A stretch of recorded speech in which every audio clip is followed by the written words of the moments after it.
Snow fell in slow, quiet flakes over the courthouse steps, dissolving as soon as they touched the sluice dark stone. Cameras clicked like insects. Protest signs bobbed in the wind, cardboard edges softening from damp hands. The chant rose and fell in waves, 100 throats repeating the same 3 words until they sounded like a heartbeat. Not for sale. Behind a line of security, Graham Wexler stood still in a plain dark coat. No smile, no wave, no practiced warmth. He was a billionaire without the shine now. A man stripped down to bone-deep control that couldn't hide the tremor in his jaw. His lawyers clustered around him like a wall, but walls didn't work the way they used to. Every camera was a crack. Every question was a wedge. Across the steps, separated by barricade and distance, and the unspoken rules of who was allowed to exist where, Leo Hart stood with his hands tucked into his jacket pockets. 13 years old. Small in a way the city had trained itself to ignore. A kid with cheap shoes, clean posture, and eyes that didn't drop just because a powerful man was looking back. In Leo's pocket, inside a cloudy sandwich bag, a crumpled gas station receipt pressed against his thigh, like a pulse. He slid his fingers against the plastic and felt the ridges of the paper through it. The way a blind person might read a truth, the world kept trying to smudge. If the bag ripped, if the receipt vanished, the story would turn into a rumor. His mother's sickness would become untraceable on paper. The poison would become a ghost. A reporter's microphone shoved toward Graham.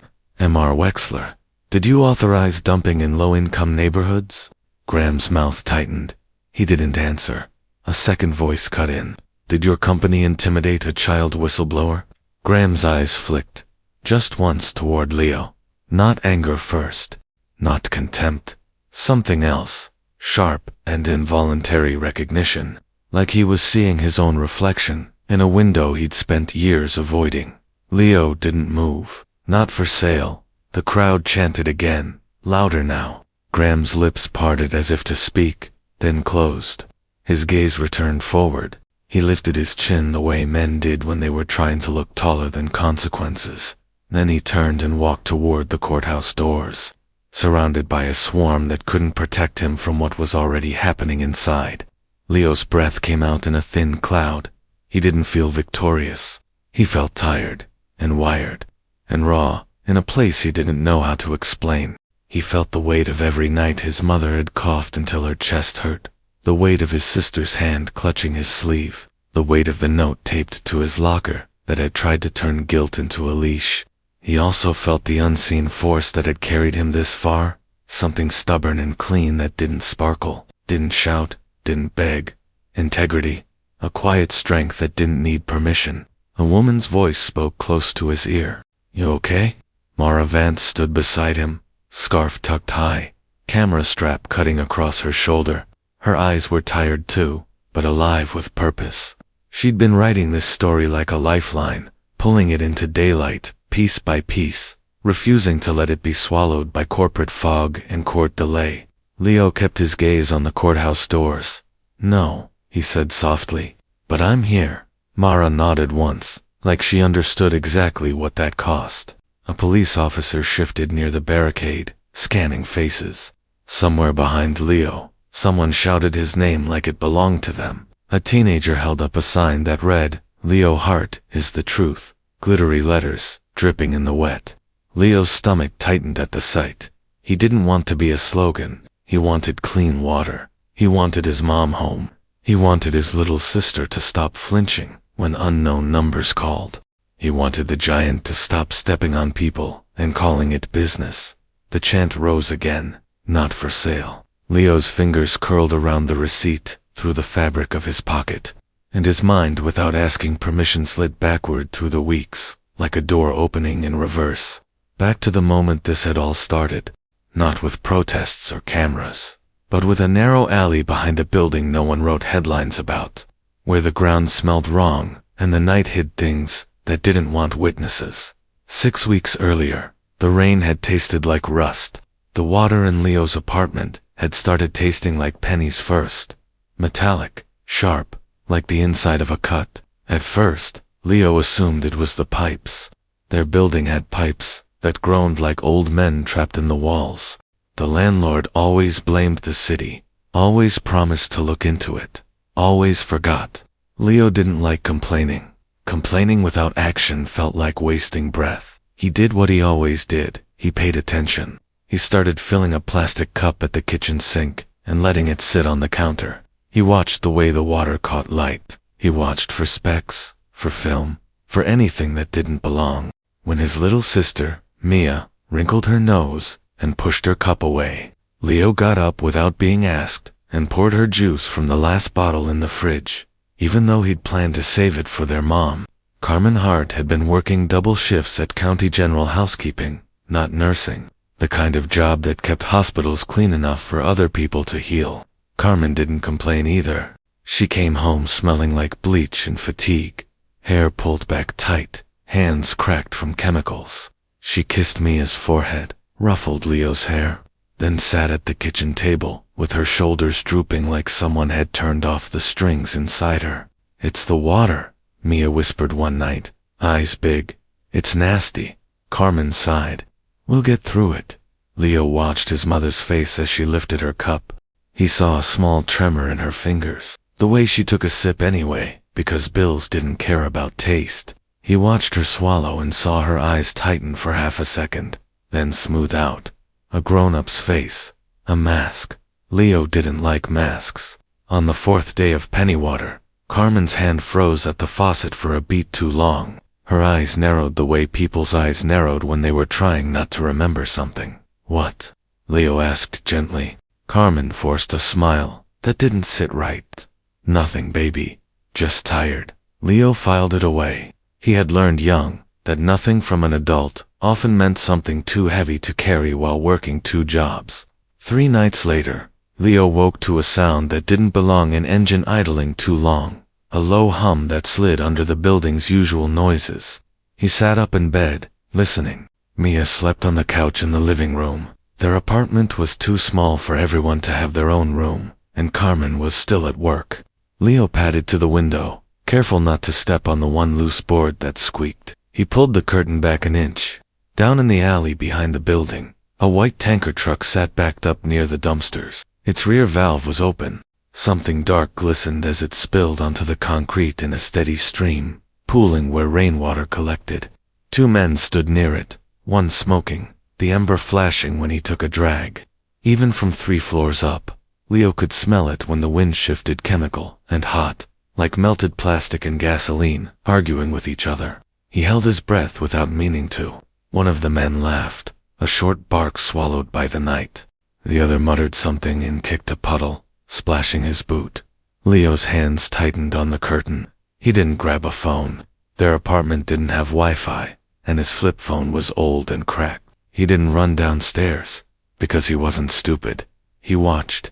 He memorized. He waited until the men climbed back into the truck, slammed the doors, and drove away with the casual speed of people who believed no one was watching. As the tanker rolled past the street lamp at the alley mouth, its side caught light for half a second. Wexler Environmental Services, printed in clean corporate lettering like a promise. The truck slowed at the stop sign. Brake lights bled red into the rain. The license plate was visible for 2 seconds. Leo didn't blink. He didn't look away. Then he did something the city didn't expect from a 13-year-old boy who was supposed to be invisible. He wrote it down. He took a notebook from his backpack and, by the dim light of the kitchen, he wrote the date, the time, the company name he'd seen on the side of the truck, and the license plate number, each character pressed into the paper with careful pressure like he was carving it into stone. When Carmen came home at dawn, eyes red with exhaustion, Leo didn't tell her. Not yet. He wasn't hiding it out of guilt. He was protecting her sleep. He knew what fear did to already tired adults. It made them say, "Let it go," because letting it go felt safer than fighting. Leo wasn't ready to let it go. The next morning, he went down to the alley before school. The dumpsters sat like metal animals. The concrete was stained darker near the wall, glossy in spots like it still remembered the spill. A faint chemical smell clung to the air, even after rain. Leo crouched and stared at the stain, watching how it refused to wash away, How it sat there like an insult. He didn't touch it. He wasn't careless. He just looked. Something else lay near the curb cut, half stuck in a wet seam of concrete. A receipt, thin paper, ink starting to blur at the edges. Leo picked it up because it didn't belong there, because he didn't like waste, because details mattered. He didn't know yet that he was holding a key. At lunch, he saw a Wexler billboard across the street through the cafeteria windows. A smiling man in a crisp jacket, arms crossed, a skyline behind him. Cleaner energy, cleaner future. The face was familiar from buses and screens. Graham Wexler. Leo stared at the billboard longer than he should have. A teacher waved a hand in his face. "Leo, you with us?" Leo blinked. "Yes," he said automatically, then looked back at the billboard and thought, not loudly, not dramatically, just clearly, that man is lying. 2 days later, Carmen started coughing. At first it was a dry cough, easy to dismiss. Then it became a deep cough that pulled at her ribs. She still went to work. She still smiled at Mia. She still told Leo to focus on school, because school was the only ladder they had. Leo watched her anyway. He watched the way her skin looked a little duller, the way she paused in the hallway to catch her breath, the way she pressed her fingers to her throat as if feeling for something wrong under the skin. On the 7th day, Carmen came home, set her bag down, and said, too casually, "Don't drink the tap for a while." Mia looked up from her homework. "Why?" Carmen's eyes flicked toward Leo and away again. "Just precaution," she said. Leo felt the air tighten. "Did something happen?" he asked. Carmen shook her head too fast. "Nothing," she said again. "Mask." Then, one afternoon, Carmen didn't come home at all. Leo picked Mia up from school, signed her out with the practiced neatness of a kid who'd been doing adult tasks too long, and walked them both home. Mia chattered about a science project, about how the volcano foamed just right. Leo nodded at the right times, but his mind kept circling the same thing. Carmen was late. When the phone finally rang, Leo answered on the second ring. Carmen's voice was thin. "Baby, I'm at the hospital." Leo's stomach dropped. "At work?" "No," Carmen whispered. "As a patient." The words made the apartment feel smaller. Leo's hand tightened around the phone. "What happened?" Carmen tried to sound calm, and failed. "I couldn't breathe right. They said my oxygen was low. They're running tests." Mia's eyes widened. "Mom?" Leo put the phone on speaker, and held Mia close with his other arm. "We're coming," Leo said, voice steady. "Which hospital?" Carmen let out a breath that shook. "County General." "Don't, Leo. Don't panic. Just come." Leo didn't panic. He did what he always did. He made a list in his head. Lock the door. Bring Mia's inhaler. Pack snacks. Grab homework. Grab the notebook. He grabbed the notebook. He grabbed the receipt too, folded and softened by handling, now stored in a sandwich bag because paper didn't survive kids' lives unless you protected it. At the hospital, Carmen lay in a bed near a window, taped to her arm, face pale. Her eyes softened when she saw them, then tightened with guilt. "You didn't have to bring Mia," she whispered. Leo took her hand carefully, avoiding the tape. "We're family," he said. A doctor explained things in calm language that sounded like distance.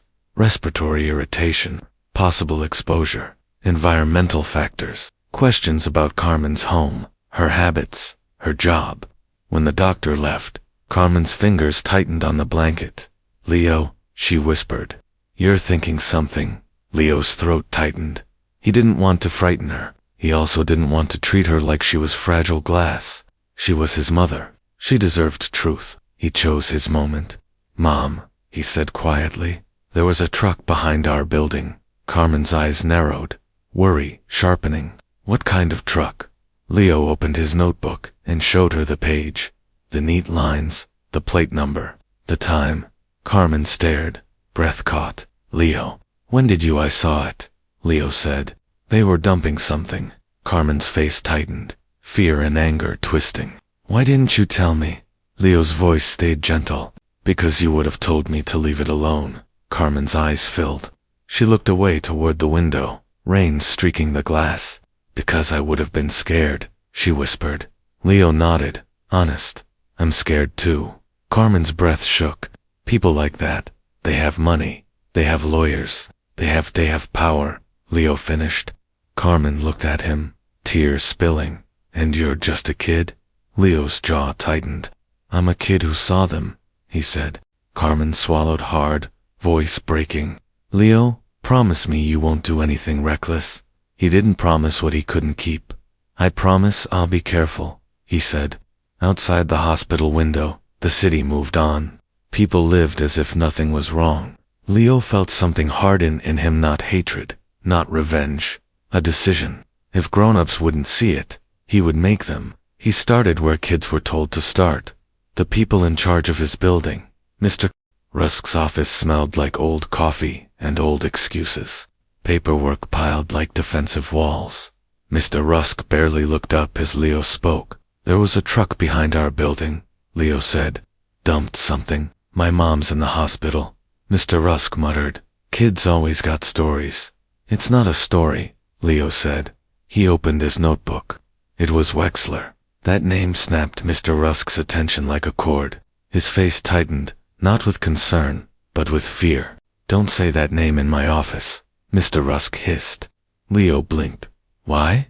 Mr. Rusk leaned forward, voice low and mean. Because I don't want trouble, he snapped. You don't know what you're doing. Go to school. Let adults handle adult things. Leo's cheeks burned. The humiliation was sharp because it wasn't dramatic. It was casual. Like being dismissed was as normal as breathing. Adults aren't handling it, Leo said. Mr.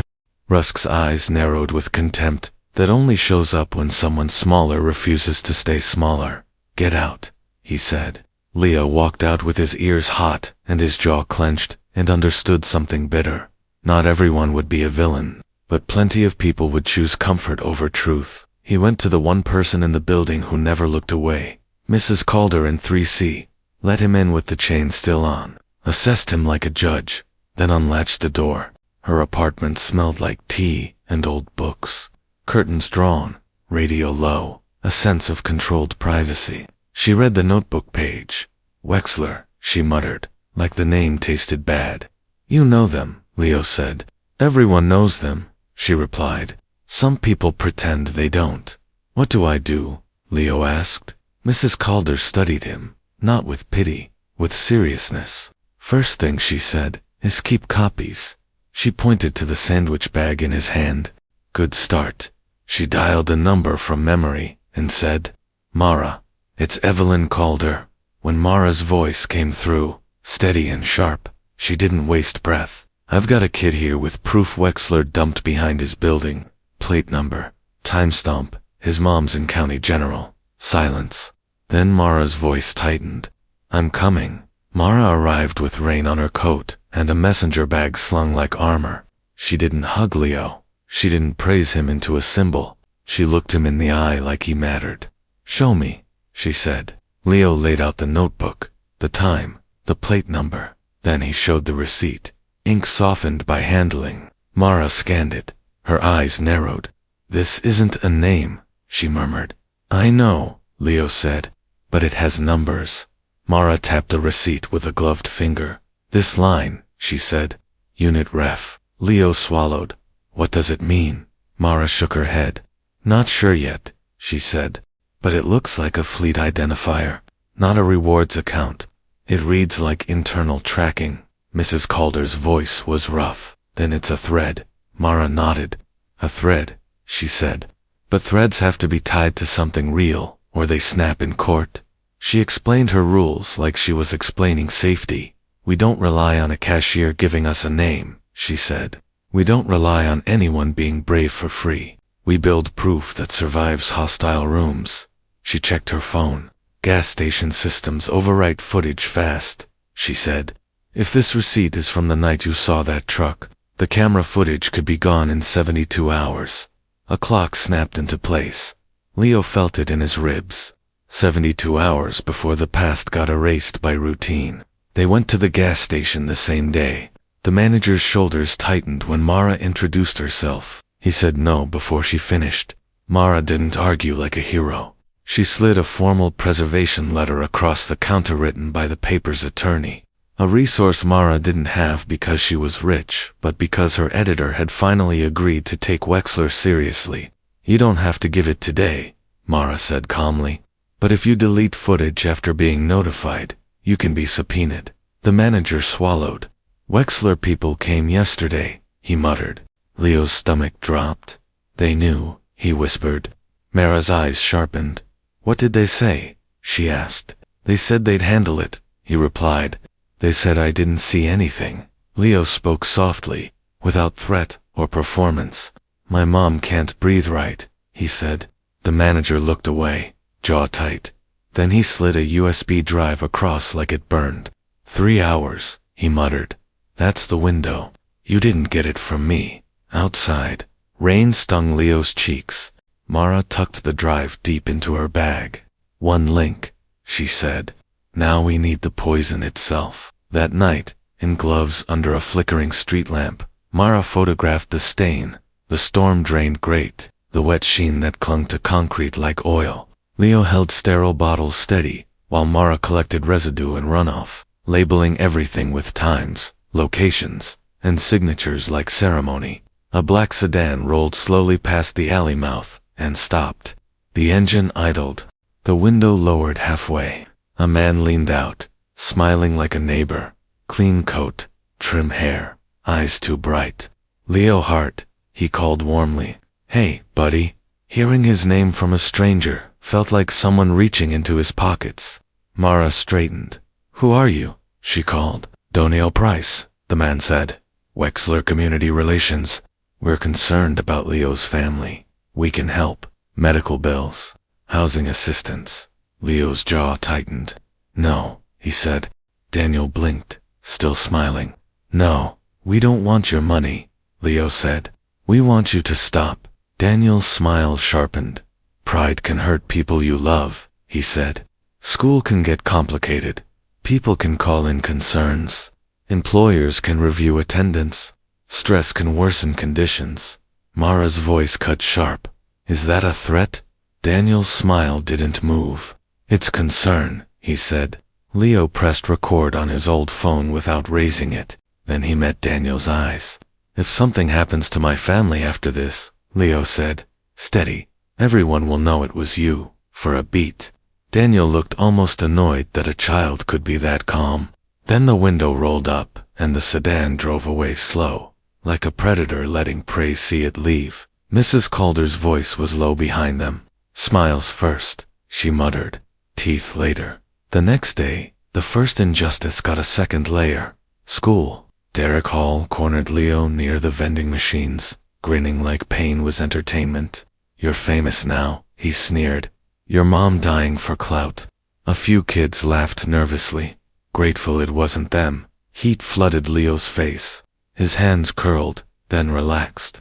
Outbursts were gifts to people who wanted to discredit you. Leo pulled a folded paper from his pocket and placed it on the vending machine ledge.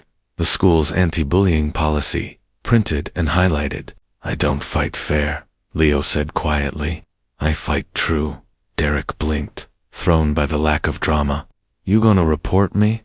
I'm going to document you, Leo replied. If you keep going, you'll be a paragraph in a file your mom has to sign. Derek's grin faltered. He backed off with a muttered insult that sounded weaker than he meant it to. That afternoon, Leo found a note taped to his locker, letters cut from a magazine like a ransom message. Stop before you hurt your mom more. Leo didn't crumple it. He slid it into a folder and took a photo for Mara. Evidence. Always. 2 days later, a new notice appeared at the alley entrance. It wasn't a city seal. It wasn't municipal language. It was corporate cleanliness pretending to be public service. Private contractor work. Funded by Wexler Environmental. Coordinated with city. Access restricted. Work begins Monday, 6 a.m.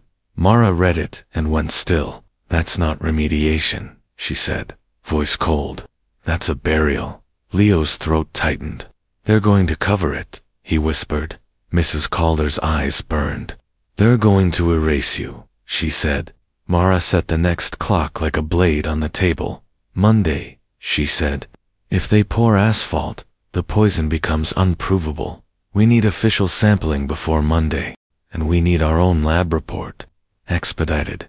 The lab Mara called was reputable and independent, but science didn't move because a kid needed it. It moved because chemistry moved. They paid extra for expedited processing anyway. Money scraped together from Mara's paper's legal fund, a small environmental non-profit that owed Mara a favor, and Mrs. Calder's stubborn contribution from a coffee can marked emergency. While the lab worked, Mara and Leo went to the city environmental office to file an emergency complaint. The clerk behind plexiglass sighed like help was a personal inconvenience. It can take weeks, she said. It can't, Mara replied. Work starts Monday. The clerk's eyes flicked up. That's not my problem. Leo stepped forward, voice steady. My mom is in the hospital, he said, because of that alley. The clerk flinched, uncomfortable. Inspector Harlan, she muttered. Second floor. Inspector Harlan's office smelled like stale coffee and resignation. He listened with a face that said he'd heard too many stories and learned to survive by doing nothing. Mara laid out the notebook page, the footage request, the private contractor sign. Harlan leaned back. If work starts Monday, he muttered, I can request a pre-work sampling. The words hung there like the first inch of a door opening. Then a knock sounded, and the door opened without waiting. Daniel Price stepped in with a folder, and that same neighbor smile. Inspector Harlan, Daniel said warmly. Daniel Price, Wexler Community Relations. We heard there were concerns. We're already addressing them. Harlan's posture changed instantly, spine straightening like money had walked into the room. Mr. Price, he said quickly. Mara's jaw tightened. The turn happened right in front of Leo. The system almost moved, then froze. Daniel slid the folder onto Harlan's desk. Work plan, he said. Safety measures. We're funding private cleanup coordinated with your office. We don't want unnecessary alarm. Mara leaned in. We want official pre-work sampling, she said. Daniel's smile stayed. Of course, he said. We ran third-party testing already. No actionable violation. He flipped to a report that looked official, if you didn't look close. Mara read the small print and said, Cold. This lab is contracted by Wexler. Daniel's smile didn't move. We pay many independent vendors, he replied. Leo's chest tightened. You don't let the suspect pick the judge, he said. Harlan's face flushed. Watch your tone, he snapped. Leo's voice stayed calm. My tone doesn't poison people, he said. Their trucks do. Daniel's eyes sharpened. He leaned slightly toward Leo, voice honeyed and edged. Leo, he said softly, this is getting bigger than you. Leo met his gaze. It's been bigger than me, he replied. Daniel straightened, mask perfect. Inspector Harlan, he said, Wexler is committed to cooperation. Then Daniel left, like he owned the hallway. In the elevator down, Mara's hands shook slightly around her phone. That's what control looks like, she murmured. He didn't threaten us in that office. He didn't have to. He just reminded the room, who pays. Outside the building, Mrs. Calder's voice was rough. So what now? Mara looked up at the skyline. Investor Day is Thursday, she said. Cameras, press. Wexler can't drag a kid out in front of shareholders without becoming the story. Leo's stomach tightened. They'll try to stop me, he said. Mara's eyes hardened. Then we go prepared, she replied. And we lock the receipts, meaning before we step into that lobby. That night, Mara called an old contactor, retired dispatcher who had left Wexler 5 years earlier and never stopped feeling dirty about what he'd seen. His name was Theo Baines, and his voice on the phone sounded like a man who'd been waiting for someone to ask him the right question. Mara read the receipt line aloud. Unit Ref, 7H214. There was a pause. Then Theo exhaled a shaky laugh. That's not rewards, Theo said. That's tanker ID format. H-series, 214's a unit. If you've got that, you can map it to route logs. If you can get the logs.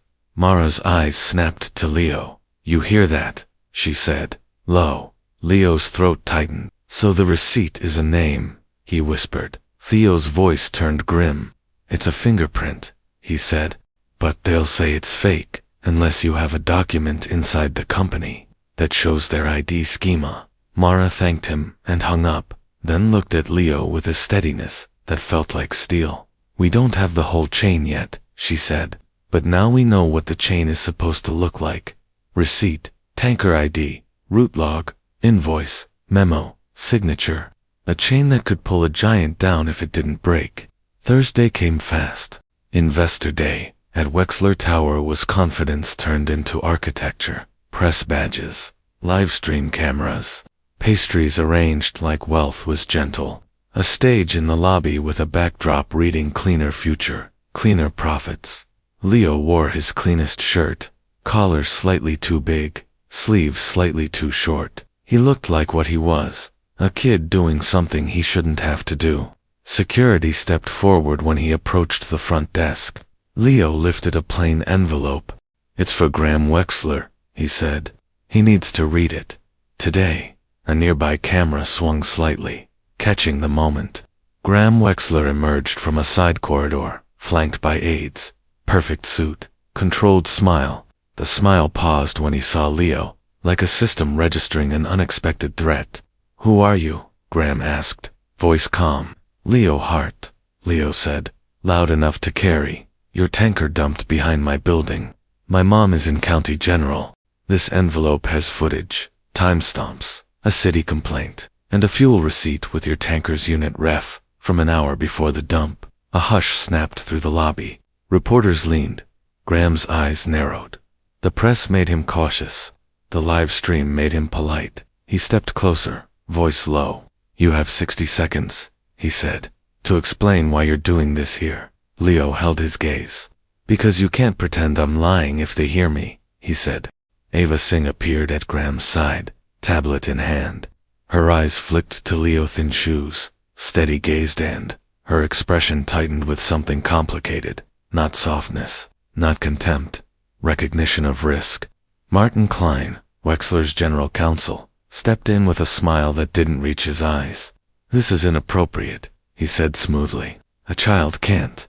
Leo cut him off, calm. Adults dumped poison behind my home, he said. So adults already made it appropriate. A murmur rippled. Cameras shifted closer. Graham's controlled smile returned like armor. We take all community concerns seriously, he said for the press. We will investigate immediately. A reporter shouted, will the city be notified? Graham chose what he could control. We will hire a top independent environmental testing firm today, he said, and we will cooperate with any city review. Leo's jaw tightened. Independent means not your vendor, he said. Graham leaned slightly toward Leo, voice low enough to be intimate and threatening. You don't dictate process, he murmured. Leo's fear scraped his throat. He kept his voice steady. Then I dictate attention, he said quietly. And attention is already here, double quotes. Graham's eyes hardened. Leave, he said softly, before you make your life harder. Leo's voice stayed calm. It was already hard, he replied, as security guided Leo toward the doors, careful, gentle. Performative. Leo raised his voice just enough for microphones to catch it. If my evidence disappears, my mom's sickness becomes unprovable, Leo said, and he walks. The lobby froze for a half second. Cameras snapped. The sentence stuck like a nail. Outside, rain hit like needles. Leo's hand shook. Mara's jaw clenched. That line will run, Mara murmured. It's true, Leo said, for 24 hours. It looked like it might work. The clip went viral. People posted not for sale like a weapon. Neighbors hugged Leo in the hallway. A nurse at County General pressed Leo's shoulder and whispered, good.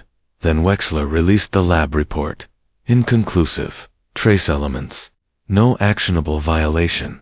Wexler's statement followed in the same hour. Polished and confident. The kind of language designed to make people feel silly for caring. No evidence of wrongdoing. Rumors spread by activists and a manipulated minor. Manipulated minor. Leo read that phrase on Mara's phone and felt his stomach drop. At school the next day, the hallway felt different. Eyes slid away. Whispers turned sharp. Derek grinned like he'd been handed permission. You got coached, he sneered. Some reporter paid you. You're lying. A teacher pulled Leo aside with a tight smile. Try not to create disturbances, she said gently, like truth was a tantrum. In the building, Mr. Rusk posted a note near the mailboxes. Do not engage with reporters. Residents are advised to avoid spreading misinformation. That night, a neighbor in the laundry room muttered, You're going to get us evicted, Mia asked in a whisper. Did we do something wrong? Leo sat on the edge of their couch, jaw clenched, and chose honesty that didn't break a child. No, he said quietly.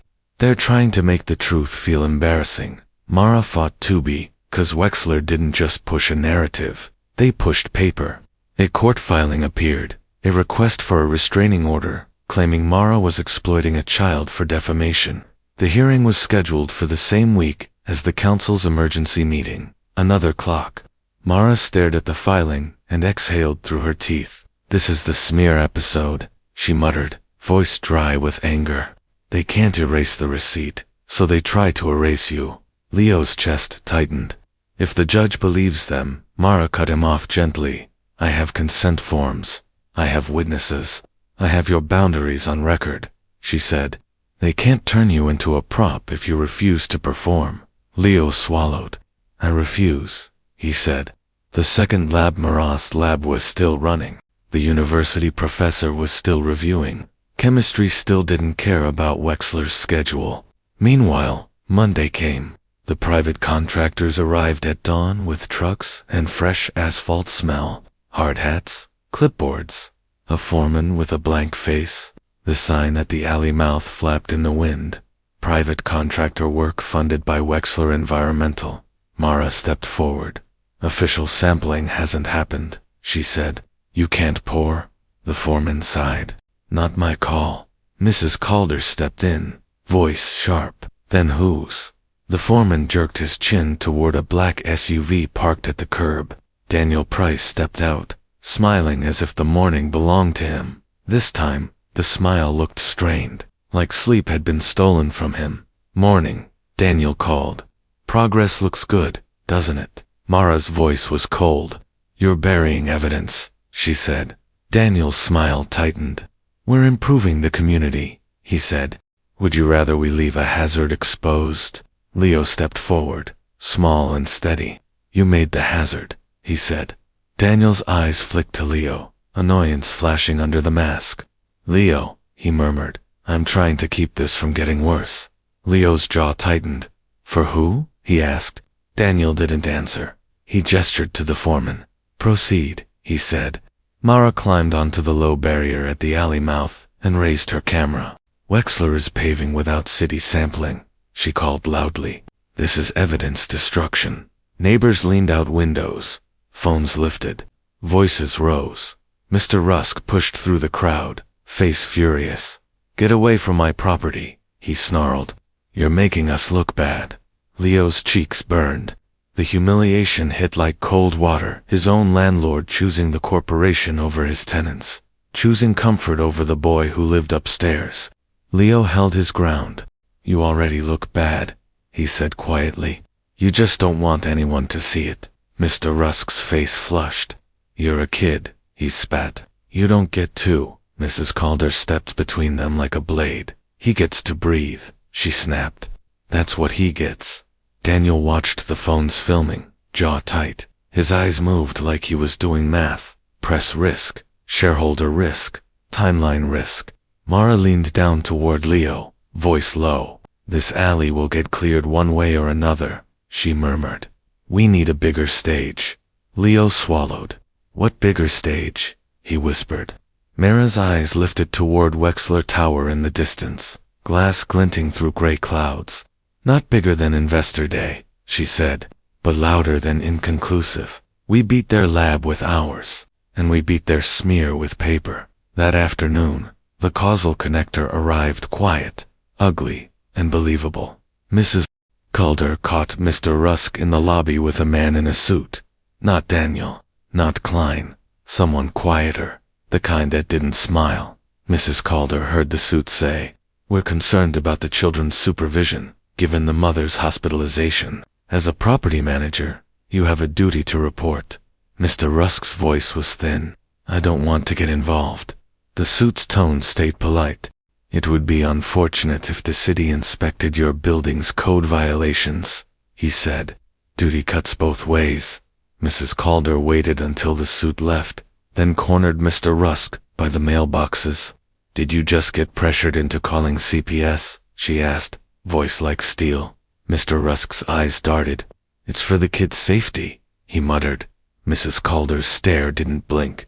You coward, she said.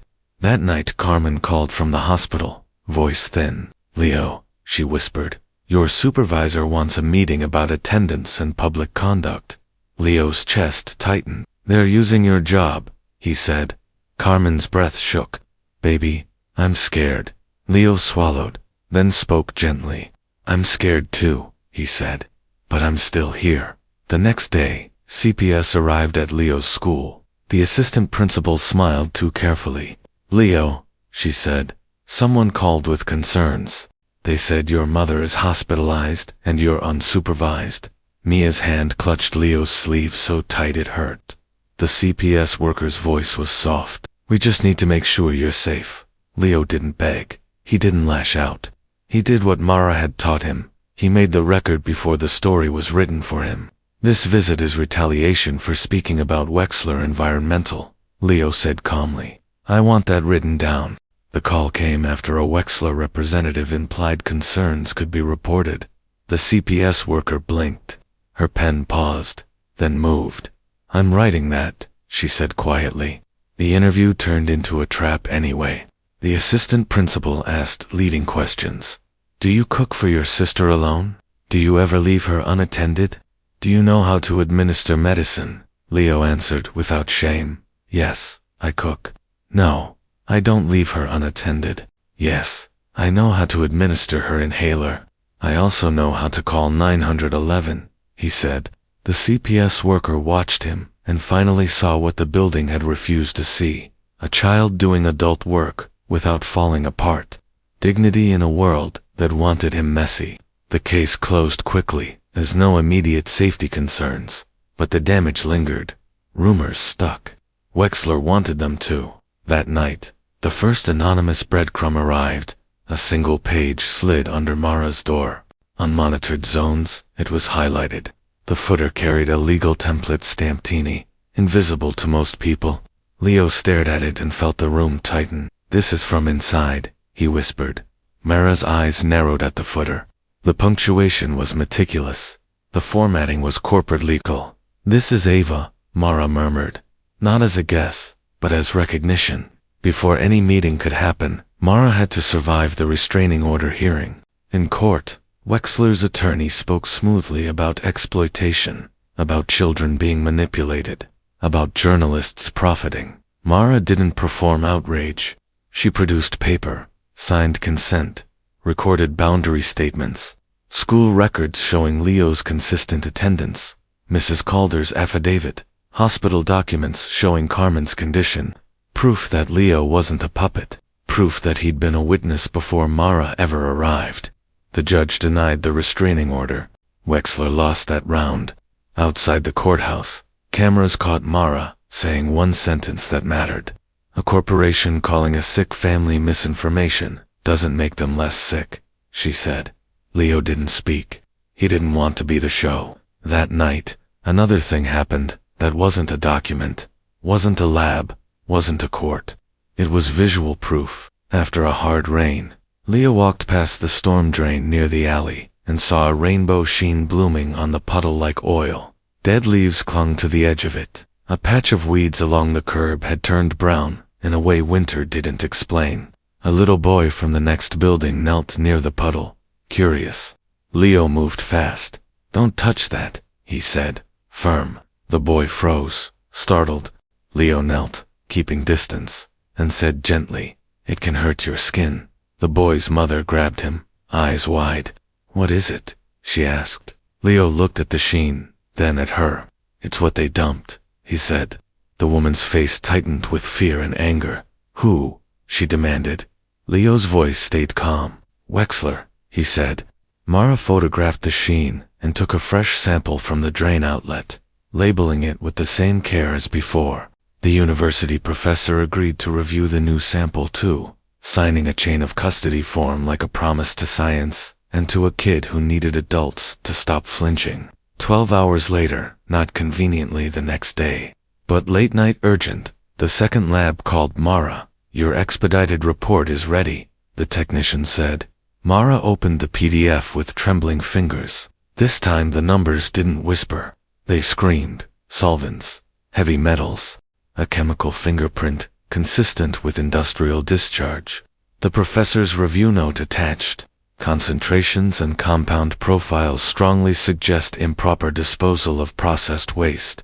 Recommend state agency involvement immediately. Mara exhaled like she'd been holding her breath for weeks. Leo sat at the kitchen table, Mia asleep on the couch, Carmen still in the hospital, and stared at the report until his eyes burned. "They lied," Mia whispered, half awake. Leo's throat tightened. "Yes," he said softly, "and now we can prove it." Mara, published in 1 hour, not because she liked drama, but because Wexler moved fast when exposed. Footage from the gas station time window, the tanker unit ref on the receipt, the former dispatcher confirming the ID format, the independent lab results, the storm drain sheen, the private contractor cleanup notice framed as a burial, the recorded intimidation, the CPS call trail traced to pressure on Mr. Rusk, Mrs. Calder's affidavit about being targeted.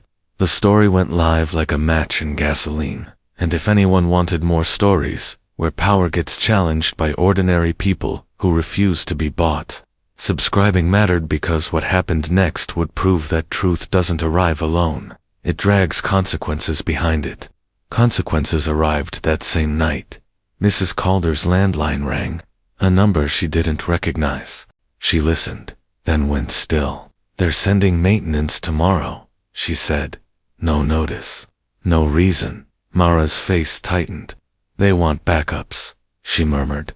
Mrs. Calder sat up straighter, bandage still fresh from stress, headaches, and age. "Then they can have the decoy," she said. She moved with calm efficiency, the kind people learned when they'd survived more than one bully. She prepared a thin folder that looked like everything but wasn't. The real backups were already off-site, sealed with Mara's editor, a duplicate with the nonprofit's attorney, and a third in a safe deposit box Mrs. Calder had opened years ago for reasons she didn't share. The next morning, 2 men in reflective vests knocked on Mrs. Calder's door. "Maintenance," one said too quickly. Mrs. Calder opened with the chain on. "What's the superintendent's name?" she asked. The man blinked. "Ure," he guessed. Mrs. Calder's eyes went cold. "Wrong," she said. The chain snapped with a sudden jerk. The door slammed open. Leo stood behind her and felt the moment go ice cold. Mrs. Calder shoved the door with her shoulder. A hand shoved her hard. She fell backward onto the kitchen tile. Blood bloomed near her hairline. Leo froze for half a second, then moved. He shoved Mia behind him into the hallway, slammed their apartment door, and ran to Mrs. Calder as the men rifled drawers. Mara was already on the phone, voice urgent. "Police," she hissed. "Now." Mrs. Calder's eyes fluttered, angry, even dazed. "Decoy," she rasped to Leo. "Let them take decoy." One man snatched the decoy folder and shoved it into his bag. His eyes flicked to Leo, cold, then away. They moved fast, out the door, down the stairs. Leo pressed a towel to Mrs. Calder's forehead with shaking hands.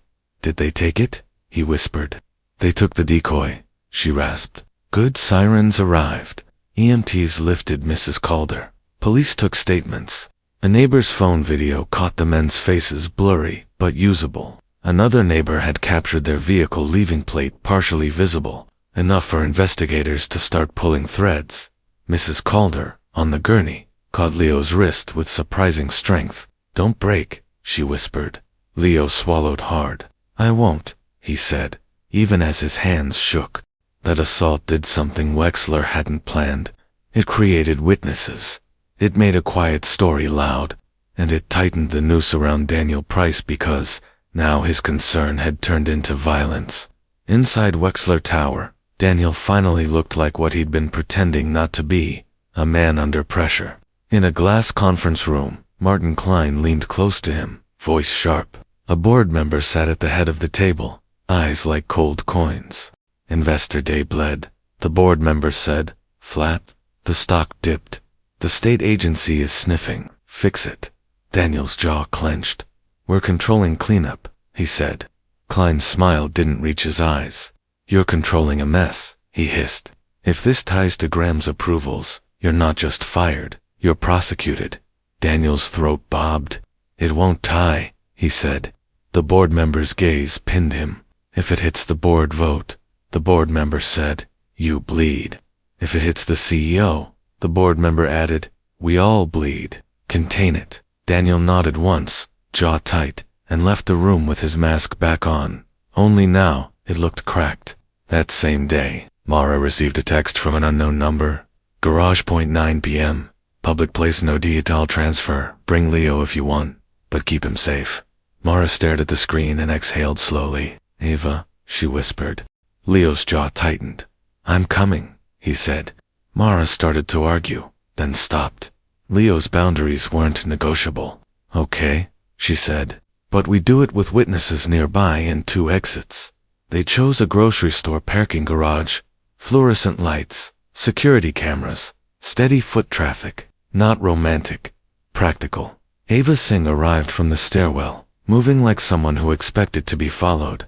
Her blazer was crisp, but her eyes were wrecked by exhaustion. She saw Leo and froze. No, she whispered. Leo met her gaze. Yes, he said calmly. Ava's throat bobbed. You shouldn't be here. Neither should you, Leo replied. Ava pulled a thick manila envelope from her tote and handed it to Mara like it weighed 100 pounds. Inside was the chain. Ava's voice broke as she explained it quickly, because fear didn't leave time for poetry. Unit Ref is our tanker ID schema, she said. Theo was right. That receipt ties to Unit H214. Here route log for that night. Dispatch assignment. The contractor invoice for stormwater processing, and the internal memo that set the unmonitored zones. Policy. Mara's hands went cold as she flipped pages. Each document clicked into place like locks opening. Receipt to tanker ID. Tanker ID to route log. Route log to invoice. Invoice to memo. Memo to signature. Mara's eyes snapped up. Who signed? She asked. Ava hesitated, shame and fear wrestling in her face. Leo's voice was quiet. Say it, he said. Ava's breath shook. Graham Wexler, she whispered. His approvals. His signature on the framework. In that moment, the fight changed shape. It wasn't one alley. It was design. A car engine started nearby. Headlights swept across the garage. Ava's head snapped up. We have to go, she whispered. They followed me. A black sedan turned into the lane, headlights cutting through shadow like knives. Mara grabbed Leo's arm. Move, she hissed. They ran, footsteps slapping wet concrete. Leo's cheap shoes skidded once, then caught. Ava stumbled, and Leo grabbed her hand without thinking and pulled her forward. A child dragging an adult through danger. A voice echoed behind them, Daniel's voice, smooth and furious. Ava. They burst into the night air, cold, biting, snow flurried. Mara's car sat near the exit. She shoved the envelope into her bag and yanked open the doors. The sedan surged after them, trying to cut them off. Leo's heart hammered. He couldn't fight a car. He couldn't outrun money. He could think. Police station, he said. Witnesses. Mara turned hard onto the main road. Smart, she breathed. The precinct sign cut through the night ahead. Cameras on poles. A cruiser in the lot. Human eyes. The black sedan hesitated, then peeled away and vanished back into the city like a ghost.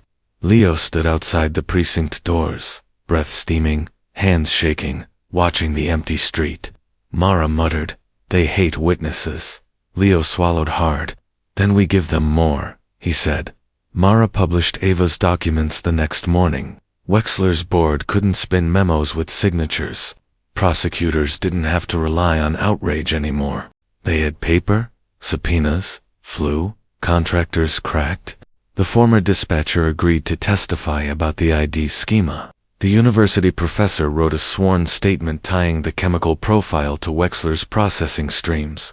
Wexler struck back with one last smear, an attempt to paint Leo as coached, paid, unstable. A PR segment on a local station framed him as a troubled minor manipulated by activists.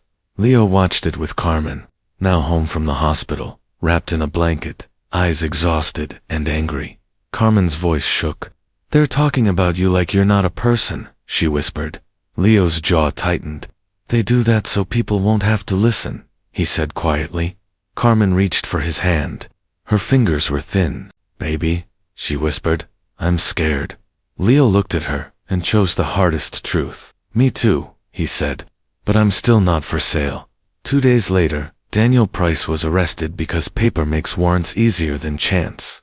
The footage from the neighbor's phone, the intimidation recording, the internal pressure tactics authorization chain, and the timing of the CPS call created a domino line that didn't look like coincidence anymore. It looked like a strategy. Martin Klein tried to run. Agents met him at the airport. The city council scheduled the public hearing for Friday. Carmen's cough returned that Thursday night, frightening, the kind that made Mia stand in the doorway, with eyes wide like the world might break. Leo sat with Carmen, rubbing her back, counting breaths, refusing to let panic drive. When Carmen finally calmed, tears clung to her lashes. "Leo," she whispered, "you're too much like him." Leo froze. "Like who?" Carmen turned her face toward the wall, as if ashamed. "Your father," she whispered. The room went cold. Carmen's voice cracked. "He worked for Wexler," she whispered. "Driver, mechanic. He saw things. He tried to report it. They threatened him. They said they'd ruin us. Take you. Take Mia." Leo's stomach twisted. "So he left," he whispered. Carmen nodded, tears spilling. "He thought leaving would protect you," she whispered. "He was wrong." Leo stared at the carpet, jaw clenched so hard it hurt. His father's absence had always been a blank ache. Now it had edges, tied to the same system poisoning them. "If he calls again," Leo said, voice low, "you tell me." Carmen flinched. "Leo, please," Leo said, and his voice cracked just enough to remind her he was still a child. Carmen nodded once. "Okay," she whispered. Friday arrived with a harsh, bright cold. The city council chamber buzzed with cameras and anger. Protesters packed the back rows. Police near the doors. Signs outside. "Clean water is a right." Graham Wexler entered with lawyers, face composed, eyes cold. Leo sat behind Mara, wearing his clean button-down, hands folded, spine straight. Carmen sat beside him, pale and tired, wrapped in a coat that didn't quite hide her shaking. Mia stayed home with a neighbor, because Leo refused to turn her into collateral. Ava Singh sat 2 rows away, looking like a woman who hadn't slept in weeks. Questions hammered Graham, the unit ref schema, route logs, invoices, unmonitored zones, intimidation, private contractor burial, pressure on property management, smear campaigns. Graham answered in polished language. "We're investigating. We take concerns seriously. We deny wrongdoing." His voice was calm. His mask was expensive. Then public comment began. A man stepped to the microphone, wearing a worn jacket, hair peppered gray, eyes haunted. He looked like someone who'd slept in his car too many nights. Leo's breath caught. The man spoke his name into the microphone, voice rough. "Raymond Hart," he said, "former Wexler environmental employee." Leo's heart slammed his ribs. His throat tightened so hard he couldn't swallow. His father. Raymond's eyes flicked toward the audience and found Leo. His face crumpled for a second, like shame was finally heavier than fear. "I filed a complaint 10 years ago," Raymond said, voice shaking, "about illegal dumping, about midnight runs. I was told to shut up. I was told I'd lose everything." Leo's hands clenched under his chair. Raymond gripped the podium, breath trembling. "They offered me money," he whispered. "They threatened my family. I thought leaving would protect them. I was wrong." Carmen's breath hitched beside Leo. Her hand flew to her mouth. "I kept copies," Raymond said, voice breaking. "Logs, fuel receipts, map books, old dispatch sheets. I'm turning them over to investigators today. The chamber erupted, gasps, murmurs, cameras snapping. Mara's eyes widened. Leo's chest tightened with betrayal and relief, twisted together until it hurt. Raymond stepped down from the podium, and, as he passed Leo's row, he stopped. "Leo," he whispered. Leo stood, spine straight, eyes cold. "Don't," he said quietly. "You don't get to say my name like it's yours." Raymond flinched. "I'm sorry," he whispered. Leo's jaw clenched. "Sorry doesn't change what you did," he said. "You can help, but you don't get me." Raymond's eyes filled with tears. He nodded once, broken. "Okay," he whispered, and walked away. That boundary held. It didn't heal them. It didn't turn into a hug. It just kept Leo from becoming someone else's redemption. Raymond's evidence did what corporate spin couldn't survive. It made the timeline long. It made the harm deliberate. It made Graham's signature more than a headline. It made it history. Wexler's board moved fast after that, not out of morality, but survival. They voted to remove Graham as CEO. They issued statements about leadership transition and full cooperation. They offered him up like a shield. Graham Wexler sat alone in his office, as the city lights blinked beyond glass like distant eyes. On his desk lay a photograph of his younger brother, Ethan, smiling by a river, cheeks bright, alive. Ethan had died when Graham was 16, after exposure tied to industrial contamination in their small town. Grief had carved a hole in Graham, and he had filled it with control. He'd built an empire so he would never be powerless again. Somewhere along the way, he had become the thing his younger self would have hated. When investigators served warrants, Graham didn't smile. He didn't spin forever. He chose a fall instead of a cover-up, because walls were gone and cameras were everywhere, and the chain of evidence was locked. He cooperated. Not for forgiveness, for containment. Wexler Environmental collapsed into bankruptcy. Jobs were lost. Courts seized assets. Remediation funds were created under oversight. Cleanup crews tore up concrete, hauled away contaminated soil, installed filtration systems. Slow, loud work. Not cinematic, not magical, real. Some neighbors cursed Leo. People lost jobs. They snarled. "You did this." Leo's jaw tightened every time. The guilt wanted a place to land. "One night," Mia whispered, trembling, "did we make people lose jobs?"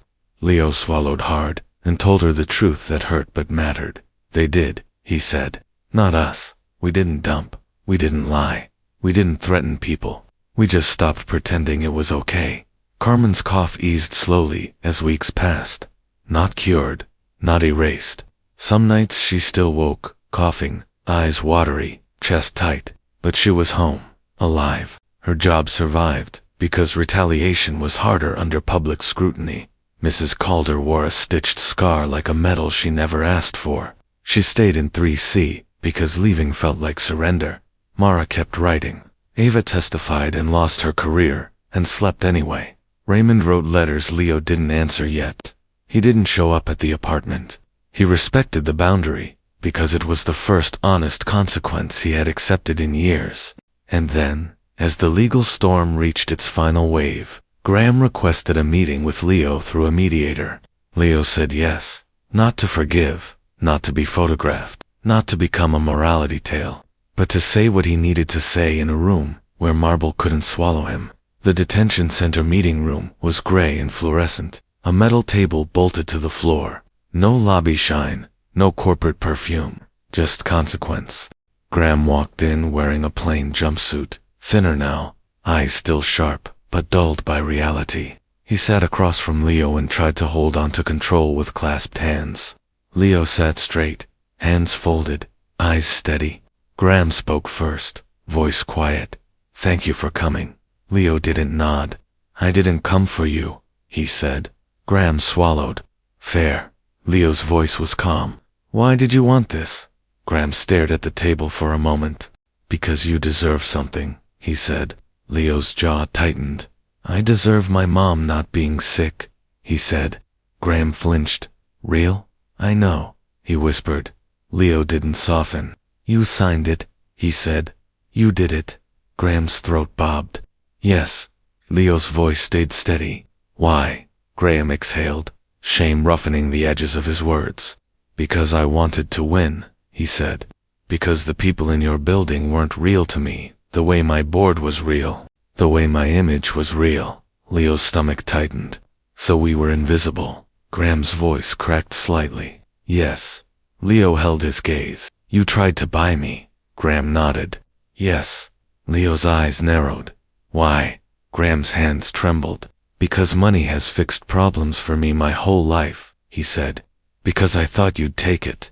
Because I thought you'd be like everyone else. Leo's jaw tightened. Like you. Graham's eyes stung. Yes. Leo leaned forward slightly, voice low and precise. Don't use my name, he said. Not in speeches. Not in interviews. Not in your redemption story. Graham swallowed hard and nodded. Okay, he whispered. I won't. Leo stood and walked out, leaving Graham in a room that smelled like consequences, leaving behind a man who couldn't buy his way back to comfort. Outside, the air was cold and clean. Leo breathed it in and felt something loosen in his chest. Not forgiveness, not closure, but the relief of having spoken without being swallowed. And that brought him back to the courthouse steps, to the snow and the cameras and the chant that had become bigger than him. Not for sale. The doors opened. Graham Wexler emerged under escort, no longer surrounded by lawyers who could shield him from the word guilty. The crowd surged, voices spiking, protest signs shook, cameras clicked. Graham's gaze lifted one last time and found Leo again behind the barricade. Leo didn't flinch. Graham's mouth tightened, as if holding back something, an apology, a speech, a plea for mercy. Then he looked away and walked toward the waiting car that would take him deeper into a system he couldn't control. The crowd cheered, then argued, then moved on to the next headline. Leo stayed still. Mara leaned in. You did what you came to do, she said softly. Leo's fingers curled around the receipt in his pocket, feeling its creases through plastic. The object that had started as trash had become a chain link that held under pressure. He thought of the alley stain that started this. He thought of private contractors trying to bury it. He thought of official crews tearing it up now, hauling poisoned soil away instead of hiding it. Slow, loud, work, real. I wanted them to stop, Leo said quietly. Mara nodded. They did, she said. Because you didn't. Leo looked out at the city. It hummed like it always had: cars, wind, voices, the ordinary noise of people trying to survive. The difference now was invisible, but real. A corporation had learned that invisible neighborhoods weren't invisible when someone refused to look away. Leo wasn't rich. He wasn't rescued into a fantasy. His mom would still get tired. Bills would still come. Some neighbors would still blame him when their fear got loud. His father's absence wouldn't turn into a neat hug. Mrs. Calder's scar would remain, but the water didn't taste like pennies anymore. Mia slept without flinching at every phone buzz. And if this story hit hard, the next one would hit harder, because next time, the billionaire won't be walking into a courthouse with cameras ready. The city will be searching for him.